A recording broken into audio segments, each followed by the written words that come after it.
Como decía precedentemente Fafa, antecediéndome, hoy en 1937, un día como hoy, en la Loma del Flaco, en Mao, nació José Francisco Peña Gómez.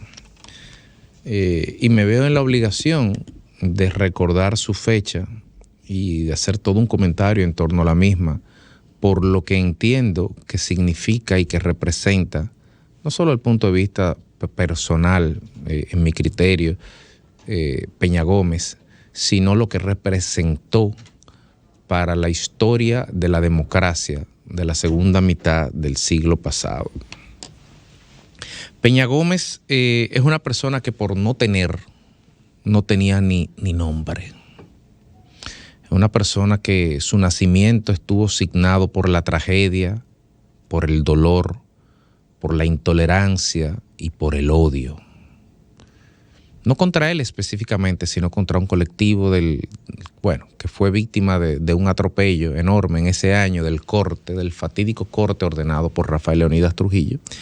Pero Peña Gómez, lejos de condicionar su vida y sus actuaciones, como hacen muchas personas, y lejos de utilizar las tragedias personales como motor para la reivindicación, para el resentimiento, para el rencor, Peña Gómez, en un gesto enorme que lo caracterizó a lo largo de su vida, se desprendió de todo eso y simplemente fue procurando lograr lo mejor, lograr superarse, lograr cotas de interacción con los demás ciudadanos, y a donde quiera que iba, a la escuela donde enseñaba, donde alfabetizaba, donde daba clases, Peña Gómez siempre fue sembrando, siempre fue sumando, hasta que el destino lo puso en una alta posición en abril de 1965, y a diferencia de muchos que luego pasaron factura y que luego predonaron un patriotismo que en su momento y frente a las armas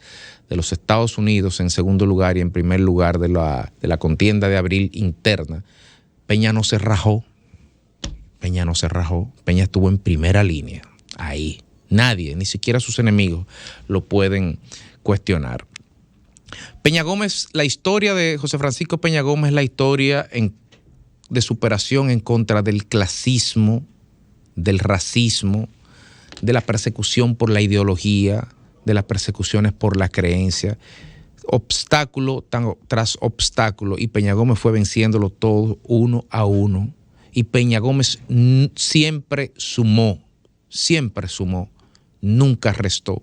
Quizás si lo vemos de un punto de vista político, muchas de las consecuencias políticas de la forma en que él veía el perdón y la reivindicación se traducen en algunas faltas que luego le pasaron factura al PRD y que luego lo vemos como práctica perniciosa en la sociedad dominicana. No nos engañemos tampoco, no estamos hablando de un santo. Porque Peña Gómez, con tal de evitar los conflictos y de sumar voluntades, que se concretaron al final en un programa de gobierno que se llama Gobierno Compartido, que después fue lo que han hecho todos los gobiernos, aunque le pongan otra etiqueta.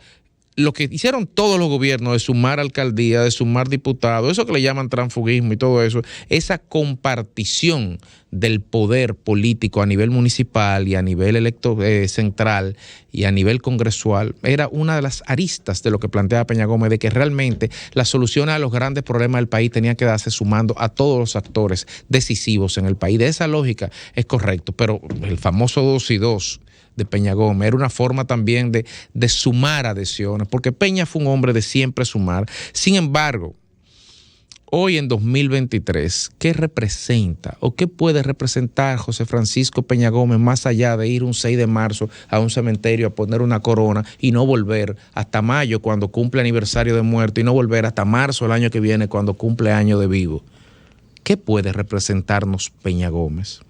Ojo, que vale la pregunta para Bosch, que vale la pregunta para Balaguer, que por cierto, a los tres los unieron muy pocas cosas suficientes, como que solamente legaron una biblioteca, nunca acumularon fortuna, les regalaron sus casas porque ni siquiera tenían eso, Entonces, ¿qué puede representar Peña en una sociedad donde hoy por hoy el 35% de las personas que viven en este país no había nacido cuando Peña Gómez se murió? Estamos hablando de un completo desconocido para las generaciones actuales. Y eso es penoso porque Peña Gómez debería ser un referente, sobre todo para la inmensa mayoría de la población dominicana que es desclasada, que es marginada. Peña Gómez es el referente por excelencia de lo que es la superación personal. Porque todo lo que logró Peña lo logró sobre la base de su esfuerzo, sobre la base del estudio, sobre la base del respeto.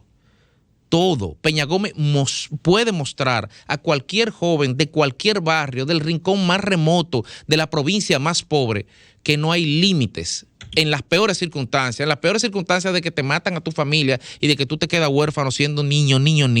Aún en esas circunstancias, cuando hay una determinación y una voluntad de perseguir altos valores, de superación sobre la base de lo que es la capacitación, de lo que es el conocimiento, de lo que es el respeto, de lo que es la concordia. Peña Gómez fue el ejemplo de eso.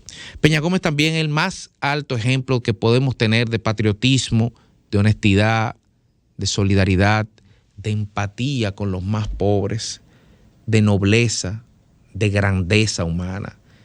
En vísperas de la muerte, lejos de hacer una recriminación a quienes, en cierta forma, indirectamente, y no voy a hacer una acusación tan falaz y tan burda como esa, pero que fueron causantes de muchos de los malestares psicológicos y de los tropiezos que acongojaban a su alma, los perdonó. A mis enemigos yo los perdono. Y todo lo que en ese momento vimos esa pantalla, a días apenas del líder morir, lo vimos con lágrimas y entendimos la grandeza de su alma.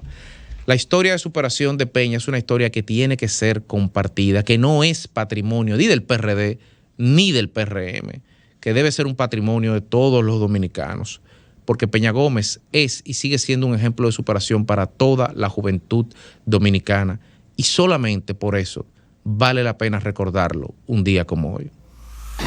Sol 106.5, con la mayor variedad de contenido, información, entretenimiento e interacción en una sola estación. Cobertura total, disponible para ti en la radio y en las plataformas digitales.